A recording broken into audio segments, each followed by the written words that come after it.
सबसे पहले बात करेंगे उस कंपनी के बारे में जिसके ऊपर काफ़ी फर्जीवाड़े के आरोप लगे हैं। सेबी की तरफ से लगातार एक्शन लिया जा रहा है। कंपनी के प्रमोटर को मार्केट में बैन कर दिया है और फिलहाल कंपनी में भी कारोबार बंद हो चुका है, यानी कि कोई उसमें एक्सचेंज पर कारोबार नहीं हो रहा है। कंपनी का नाम है जेनसोल इंजीनियरिंग लिमिटेड। दोस्तों, सेबी के नियम के मुताबिक 3 महीने तक का हम लोग डेटा नहीं दिखा सकते, लेकिन इसलिए मैं आपको 5 साल पुराना डेटा दिखा रहा हूं, तो इसको हम लोग दिखा सकते हैं। तो जेनसोल इंजीनियरिंग आप लोग देख सकते हैं दोस्तों, 96% तक ये कंपनी हम लोग को नीचे देखने को मिल रही है। काफ़ी ज़्यादा हम लोग को दोस्तों इसमें प्रेशर देखने को मिला है। अगर ओवरऑल दोस्तों हम लोग आंकड़ा देखें तो 96% से ज़्यादा यानी कि 98% तक दोस्तों ये कंपनी क्रैश हो चुकी है। अब क्या हालत होगी उन लोगों की दोस्तों जिन लोगों ने यहाँ पर इसमें एंट्री ली होगी या फिर ऊपरी लेवल पर होंगे।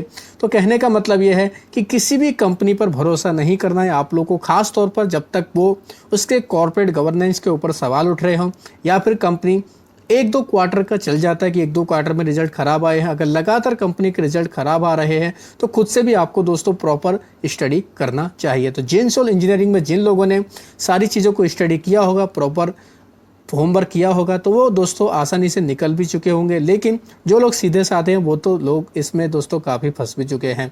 देख सकते हैं 98% तक किसी भी कंपनी का गिरना दोस्तों काफ़ी नेगेटिव माना जाता है। दूसरी कंपनी है EKI एनर्जी। इसको भी दोस्तों हम लोग इसका भी 5 साल तक का डेटा दिखा रहे हैं, तो इसको भी हम आसानी से दिखा सकते हैं। EKI एनर्जी की बात करेंगे, ये कंपनी हालांकि अभी हरे निशान में आपको दिख रही है, लेकिन ऊपरी लेवल से अगर देखें तो दोस्तों आप लोग देख सकते हैं 2022 में तो इस कंपनी का काफ़ी ज़्यादा परचम देखने को मिलता था। काफ़ी नीचे दोस्तों उस लेवल से ये कंपनी आ चुकी है। मोटे तौर पर इसका आंकड़ा देखें 96% तक ये कंपनी भी हमें नीचे देखने को मिल रही है। अब इस कंपनी में क्या सीन हुआ था दोस्तों? इसमें सीन हुआ था कंपनी के जो ऑडिटर हैं उनके ऊपर सवाल उठ गए थे। ऑडिटर ने रिजाइन कर दिया था, कॉर्पोरेट गवर्नेंस को लेकर सवाल उठे, रिजल्ट खराब आने लगे। उसके बाद से इस कंपनी की बैंड बज गई और इसमें भी काफ़ी ज़्यादा हम लोग को दोस्तों कह सकते हैं खराब खबरें आते हुए देखने को मिली। और ये कंपनी की हालत आप लोग देख सकते हैं कहाँ पर ये कंपनी हमें देखने को मिल रही है। यानी कि जो भी इस कंपनी में उस लेवल पर एंटर किए होंगे उनकी हालत आप लोग खुद समझ सकते हैं क्या हो चुकी होगी। तीसरी कंपनी है दोस्तों AGS ट्रांजिट टेक्नोलॉजी। इसका भी हम 5 साल का डेटा दिखा रहे हैं, तो इस पर भी कोई आपत्ति नहीं होगी। अगर चाहें तो दोस्तों आप लोग देख सकते हैं 97% तक ये हम लोग को कंपनी नीचे देखने को मिल रही है। इतना चौंकाने वाला डेटा है दोस्तों। AGS ट्रांजिट टेक्नोलॉजी में क्या हुआ, इस पर भी कॉर्पोरेट गवर्नेंस पर सवाल उठे, यानी कि कंपनी के मालिकों पर भी सवाल उठ गए और कंपनी की वित्तीय हालत भी खराब होती हुए हमें देखने को मिली। कई सारी रेटिंग एजेंसी ने इस कंपनी को नेगेटिव रेटिंग दी। उसके बाद से तो इस कंपनी की बैंड बच चुकी है। यानी कहने का मतलब यह है कि जो लोग ऊपरी लेवल पर इस कंपनी में एंट्री किए होंगे वो भी दोस्तों काफ़ी ज़्यादा बर्बाद हो चुके हैं। तो ऐसी कंपनियों से दोस्तों कहीं ना कहीं हम लोग को सीख लेनी चाहिए। उसके बाद हम लोग को प्रॉपर स्टडी करके उसके अकॉर्डिंग अपनी रणनीति को बनाना चाहिए। तो ये कुछ ऐसे एग्जाम्पल हैं जो कहीं ना कहीं आगे चल के दोस्तों आप लोगों को कुछ सीखने को एक तरीके से प्लेटफॉर्म भी दे रहे हैं। तो इसके जरिए दोस्तों कहीं ना कहीं आप लोग सीख कर अपनी आगे की रणनीति अच्छे से बना सकते हैं। इसी तरह दोस्तों देखेंगे एक कंपनी ब्राइटकॉम ग्रुप लिमिटेड। अभी दोस्तों इस कंपनी में हाल फिलहाल पिछले 1 हफ्ते में हम लोग को कारोबार होता हुआ शुरू होते हुए देखने को मिला। सेबी की तरफ से मंजूरी मिलने के बाद ये कंपनी क्या है दोस्तों, ये कंपनी भी देख सकते हैं इसमें भी काफ़ी बड़ी आपत्तियां देखने को मिली। हालांकि हरे निशान में 5 साल का इसका डेटा देखने को मिल रहा है। ऊपरी लेवल से अगर आप लोग देखें तो दोस्तों ये कंपनी भी हम लोगों को लगभग 88% तक हम लोग को नीचे ये कंपनी देखने को मिल रही है।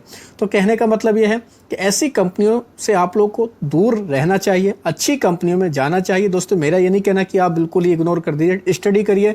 उसके बाद आप लोग प्रॉपर इन कंपनियों के रिजल्ट को स्टडी करिए। उसके बाद आप लोग सारी चीज़ों को चेक करके अपनी रणनीति बना सकते हैं। अगेन एक और कंपनी है जिसका नाम है न्यूरेका लिमिटेड। 5 साल का डेटा देख सकते हैं 65% तक दोस्तों ये कंपनी नीचे देखने को मिल रही। हालांकि ओवरऑल अगर एग्जैक्ट हम लोग डेटा देखें इसके ऑल टाइम हाई से ये कंपनी कितने नीचे देख सकते हैं आप लोग, ये हम लोग को दोस्तों 89% तक ये कंपनी हम लोग को नीचे देखने को मिल रही है। न्यूरेका में क्या हुआ, इसमें भी दोस्तों हम लोग इसके रिजल्ट लगातार हम लोग को खराब देखने को मिले, अच्छे रिजल्ट बिल्कुल भी नहीं आए। और जिस कंपनी का बिजनेस ही ठीक ठाक नहीं चल रहा होगा तो दोस्तों उसका तो ऑटोमेटिकली प्रेशर आना, उसकी गिरावट, उसमें गिरावट होना तो लाजमी होता ही है। तो न्यूरेका में भी हम लोग को दोस्तों यही सारी चीज़ें देखने को मिले।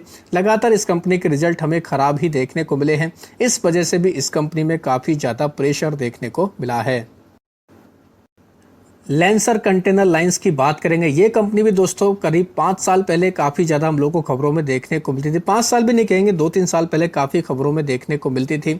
इसका भी अगर डेटा देखें, 5 साल का आंकड़ा देखें तो काफ़ी कह सकते हैं अच्छा दिख रहा है, हरे निशान में कंपनी दिख रही है। लेकिन अगर ऊपरी लेवल से इस कंपनी को देखें तो दोस्तों इसकी भी बैंड बच चुकी है, यानी कि इस कंपनी में भी हम लोग को करीब करीब 85% तक का करेक्शन देखने को मिला है। ये कंपनी हम लोग को दोस्तों इतने नीचे देखने को मिली है, इसमें भी काफ़ी ज़्यादा दबाव देखने को मिला है। तो लेंसर कंटेनर के में क्या हुआ, इस कंपनी को कई बार एएसएम की लिस्ट में डाल दिया गया, हालांकि अभी हाल फिलहाल में इसको ईएसएम की लिस्ट से बाहर भी निकाला गया है। लेकिन इस कंपनी के भी रिजल्ट को लेकर कई दिक्कतें हमें देखने को मिली। तो इसलिए कहा जाता है कि दोस्तों हर क्वार्टर में जो कंपनी अपने रिजल्ट जारी करती है उनको प्रॉपर स्टडी करना चाहिए। हर क्वार्टर में रिजल्ट पढ़ने के बाद जो भी चीज़ें होती हैं उनको इवेलुएट करना चाहिए, देखना चाहिए कि क्या ये कंपनी आगे ग्रोथ दिखा सकती है या नहीं दिखा सकती है। तो यही चीज़ें तो होती हैं दोस्तों, मार्केट में आगे चलकर ग्रोथ देखने को उन्हीं लोगों को मिलती है कि जो सारी चीज़ें प्रॉपर स्टडी करते रहते हैं। ऐसा नहीं है कि केवल न्यूज़ देखी, खबर देखी, उसके बाद सीधे एंट्री मार ली। प्रॉपर भी खुद से भी प्रॉपर स्टडी करना चाहिए। लेटेस्ट एग्जाम्पल आप लोग देख सकते हैं ड्रीम फॉक्स सर्विस का, ये लेटेस्ट एग्जाम्पल है। इस कंपनी में 5 साल का डेटा आप लोग देख सकते हैं, काफ़ी प्रेशर देखने को मिला है। ऊपरी लेवल से देखें तो दोस्तों इसमें भी हम लोग को काफ़ी दबाव देखने को मिला। करीब 83% तक ये कंपनी भी ऊपरी लेवल से क्रैश हो चुकी है। इवन ये कंपनी हम लोग को आईपीओ के लेवल से नीचे ही देखने को मिल रही है। आईपीओ को लेकर ऑलरेडी एक वीडियो मैंने बना दिया है कि कौन सी वो कंपनियां हैं कि जो आईपीओ के लेवल से काफ़ी नीचे हैं, तो उस वीडियो को भी आप जाकर देख सकते हैं। उसमें ड्रीम फॉक्स का भी हम लोगों ने जिक्र किया है। तो ड्रीम फॉक्स सर्विस ये कंपनी एक ऐसी है, इसके बिजनेस के ऊपर सवाल उठे हैं। कई सारे जो इसके पार्टनर थे उन्होंने इस कंपनी को छोड़ दिया है। इसके बाद से ड्रीम फॉक्स में हम लोग को काफ़ी दबाव देखने को मिला। रिजल्ट उस तरीके की कंपनी के आ भी नहीं रहे हैं। तो ड्रीम फॉक्स में गिरावट आने का यही एक मेन कारण है कि कंपनी का जो मेन बिजनेस है उसी के ऊपर सवाल उठ रहे हैं।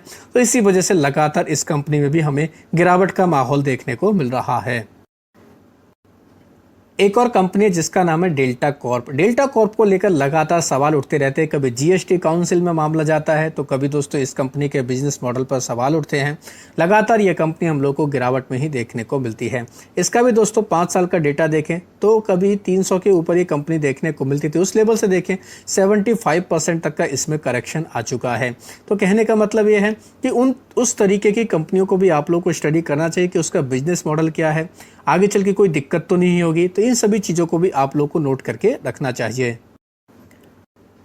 एचएलई ग्लासकोट की बात करेंगे। ये कंपनी 5 साल में बेशक अच्छा खासा आंकड़ा दिखा रही है, लेकिन अगर इसका ऑल टाइम हाई से देखा जाए और यानी कि 5 साल में ही देखा जाए तो ये कंपनी भी दोस्तों ऊपरी लेवल से हम लोग को काफ़ी नीचे ही देखने को मिल रही है।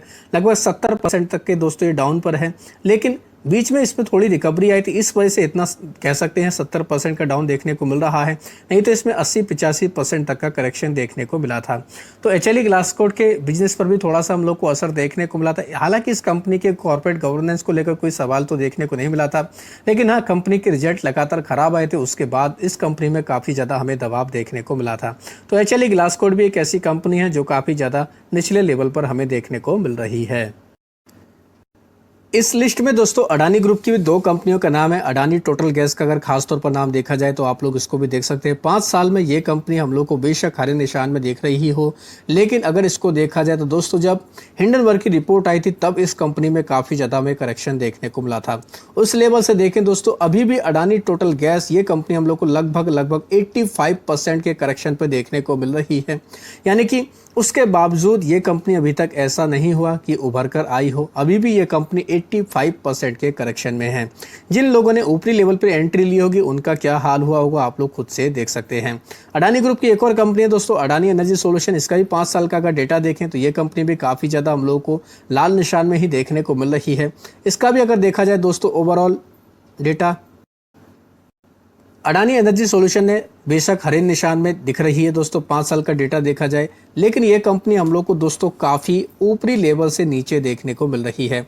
इसका भी अगर दोस्तों मोटे तौर पर आंकड़े देखा जाए तो ये भी लगभग 80% के आसपास हम लोग को नीचे ये कंपनी देखने को मिल रही है। यानी कि इसमें भी हम लोग को इतना ज़्यादा दबाव देखने को मिल रहा है।